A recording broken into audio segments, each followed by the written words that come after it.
ምዕራፍ 8 ጌታ እግዚአብሔር እንዲያሳየኝ፣ እነሆም የቃርማ ፍሬ የሞላበት እንቅብ ነበረ።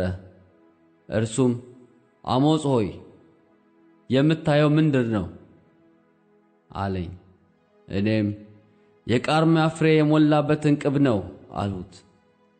እግዚአብሔርም አለኝ፣ ፍጻሜ በሕዝቤ በእስራኤል ላይ መጥቶአል። ከእንግዲህ ወዲህ ደግሞ አላልፋቸውም።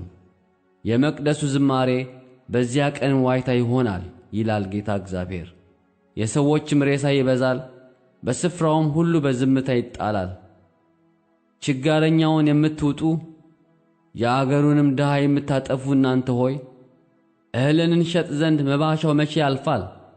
የኢፍ መስፈሪያውንም እያሳነስን ሰቅሉንም እያበዛን በሐሰተኛም ሚዛን እያታለልን ድሃውን በብር ችጋረኛውንም በአንድ ጥንድ ጫማ እንገዛ ዘንድ የስንዴውንም ግርድ እንሸጥ ዘንድ ስንዴውን እንድንሸምት ሰንበት መቼ ያልፋል የምትሉ እናንተ ሆይ ይህን ስሙ። እግዚአብሔር በያዕቆብ ክብር እንዲህ ብሎ ምሎአል፣ ሥራቸውን ሁሉ ለዘላለም ምንም አልረሳም። በውኑ ምድሪቱ ስለዚህ ነገር አትናወጥምን? በእርሷም የሚኖር ሁሉ አያለቅስምን? ሙላዋም እንደ ወንዙ ትነሳለች፣ እንደ ግብጽም ወንዝ ትነሳለች፣ ደግሞም ትወርዳለች። በዚያም ቀን ፀሐይ በቀትር እንድትገባ አደርጋለሁ ይላል ጌታ እግዚአብሔር። በብርሃንም ቀን ምድሩን አጨልማለሁ። ዓመት በዓላችሁንም ወደ ልቅሶ ዝማሪያችሁንም ወደ ዋይታ ለውጣለሁ። ማቅንም በወገብ ሁሉ ራስ ምንጨትንም በሁሉ ላይ አመጣለሁ። እንደ አንድያ ልጅም ልቅሶ ፍጻሜውንም እንደ መራራ ቀን አድርገዋለሁ። እነሆ በምድር ላይ ራብን የምሰድበት ቀን ይመጣል ይላል ጌታ እግዚአብሔር።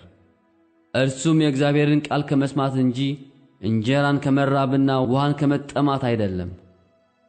ከባሕርም እስከ ባሕር ድረስ ከሰሜን እስከ ምስራቅ ድረስ ይቅበዘበዛሉ። የእግዚአብሔርን ቃል ለመሻት ይሯሯጣሉ፣ አያገኙትምም። በዚያ ቀን መልካካሞች ደናግል ጎበዛዝትን በጥም ይዝላሉ። በሰማርያ ኃጢአት የሚምሉና ዳን ሆይ ሕያው አምላክህን ደግሞ ሕያው የቤርሳቤህን መንገድ ብለው የሚምሉ እነርሱ ይወድቃሉ፣ ደግሞም አይነሱም።